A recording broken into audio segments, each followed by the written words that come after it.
आज मी बनवतेय गरमागरम असं चवीने भरलेलं चकुल्या किंवा वरणफळ आपण त्याला म्हणतो. कमी साहित्य, झटपट कृती आणि जबरदस्त चव. 1 वाटी तूर डाळ, थोडीशी मूग डाळ घालून स्वच्छ धुवून घेतले, पाणी त्यामध्ये प्रॉपर घालून घेतले आणि यामध्ये टोमॅटो बारीक चिरलेली कोथिंबीर, हळद, थोडीशी हिंग, त्यानंतर चवीनुसार मीठ आणि थोडं तेल घालून आपण इथे 4 शिट्ट्या करून घेतोय.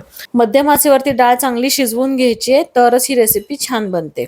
इथे पीठ पण आपल्याला मळून घ्यायचंय. 1.5 वाटी गव्हाचं पीठ घेतलंय, 4 चमचे बेसन वापरतेय, चवीनुसार मीठ घेतले, थोडीशी हळद, लाल तिखटाचा इथे वापर करतेय आणि ओवा अर्धा चमचा मी हातावरती छान चोळून घातलाय आणि व्यवस्थित थोडंसं तेल घालून आणि थोड्या थोड्या पाण्याचा वापर करून आपल्याला घट्टसर इथं पिठाचा गोळा मळून घ्यायचा आहे. हा जो गोळा आहे तो आपण थोडा वेळ बाजूला ठेवूया.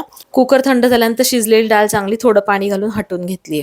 कढईमध्ये आता तडका देऊया. गरम तेलामध्ये जिरं, मोहरी, हिंग, कढीपत्त्याची भरपूर पानं, 7 ते 8 लसणाच्या पाकळ्या छान टेचून घातल्या, 2 ते 3 हिरव्या मिरच्या आपल्याला उभ्या चिरून घालायच्यात. कोथिंबीर घालायची, तडक्यामध्ये वेगळी टेस्ट येते. आणि खरं तर या ठिकाणी तुम्ही कोरडे मसाले घालू शकता, पण मी डाळ घालून घेतली. थोडं पाणी वापरले आणि कोरडे मसाले वरतून घातलेत. हळद, लाल तिखट, धनेपूड घातली आणि गोडा मसाला आपल्याला आवर्जून वापरायचा आहे. मीठ थोडंसं कमी वाटत होतं ते वाढवलंय.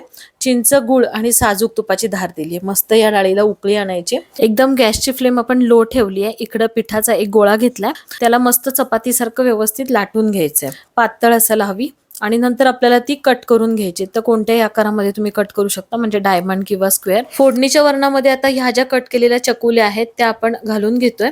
चकुल्या जेव्हा आपण घालतोय तेव्हा वरण जे आहे ते मधून अधून हलवून घ्यायचे, म्हणजे खाली काही लागणार नाही. मळलेल्या पिठाच्या 2 पोळ्या झाल्या होत्या, इतक्या चकुल्या आपण इथे व्यवस्थित शिजवून घेतोय.